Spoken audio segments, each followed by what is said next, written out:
आपल्याला कल्पना आहे की प्रधानमंत्री नरेंद्र मोदीजी यांनी किसान सन्मान योजना सुरू केली आणि आमच्या शेतकऱ्यांना 6,000 रुपये हे मोदीजींच्या वतीनं देण्यात येतात।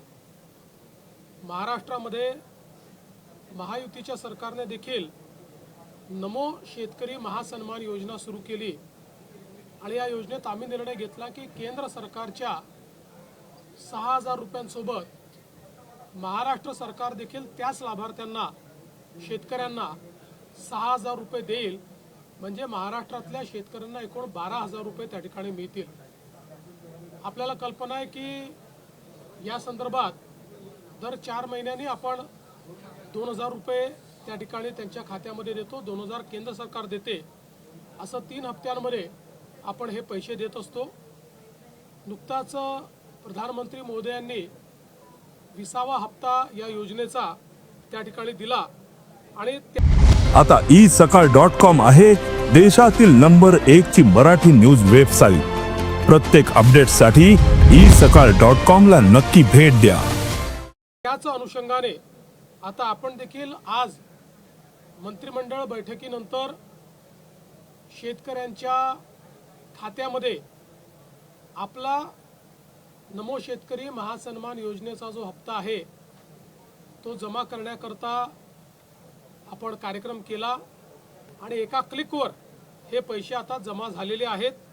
जवळपास 91,65,156 एवढ्या शेतकऱ्यांच्या 91,65,156 शेतकऱ्यांच्या खात्यामध्ये जवळपास 1892 कोटी आणि 61 लाख 1892 कोटी आणि 61 लाख रुपये हे आपण आज जमा केलेले आहेत।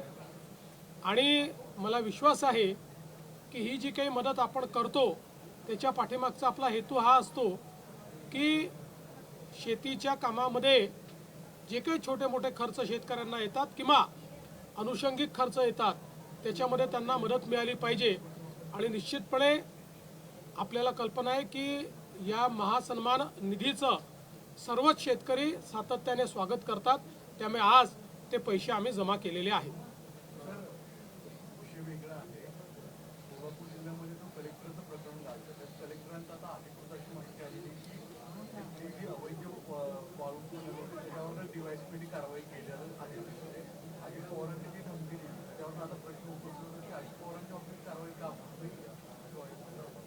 बघा असं आहे की या संदर्भात जी काही कायदेशीर कारवाई करायची ती कायदेशीर कारवाई झालेली आहे।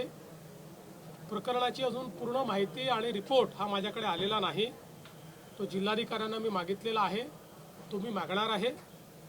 एक गोष्ट आपण लक्षात घेतली पाहिजे की अजितदादांनीही या संदर्भात स्पष्टीकरण दिलेलं आहे।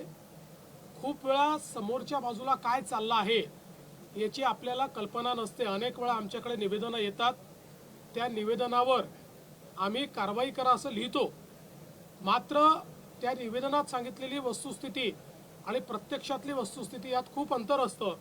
मग अशा परिस्थितीमध्ये अधिकारी आमच्या नजरेस आणून देतात की आपण जरी कारवाई करा म्हटलं असलं तरी यांनी दिलेली वस्तुस्थिती योग्य नाही आहे, खरी स्थिती वेगळी आहे आणि त्या आधारावर कामं होतात। त्यामुळे या संदर्भात आता अजितदादांनी खुलासा केलेला आहे आणि मी स्वतः या संपूर्ण प्रकरणाचा रिपोर्ट देखील मागितलेला आहे। सध्या तरी एवढंच मला असं वाटतं पुरेसं आहे। दुसऱ्या बाजूला राष्ट्रीय पातळीवरती आज उपराष्ट्रपती पदाची निवडणूक आहे। विरोधकांकडून असं म्हटलं जातं की क्रॉस वोटिंग होईल आणि एनडीएतले सुद्धा काही खासदार आमच्या यूपीच्या उमेदवारांना मतदान करतील। त्यांनी निश्चित स्वप्न पाहत राहावं। मी एवढंच म्हणेन, आगे आगे देखिए होता है क्या। महाराष्ट्रात क्रॉस वोटिंग होईल, आगे आगे देखिए होता है क्या। देश विदेशातील प्रत्येक घडामोडींचे लाईव्ह अपडेट मिळवण्यासाठी आता साम टीव्हीच्या सर्व सोशल मीडिया प्लॅटफॉर्मला लाईक, फॉलो आणि सबस्क्राईब करा। तसंच सर्व नोटिफिकेशनसाठी बेल आयकॉन प्रेस करायला विसरू नका।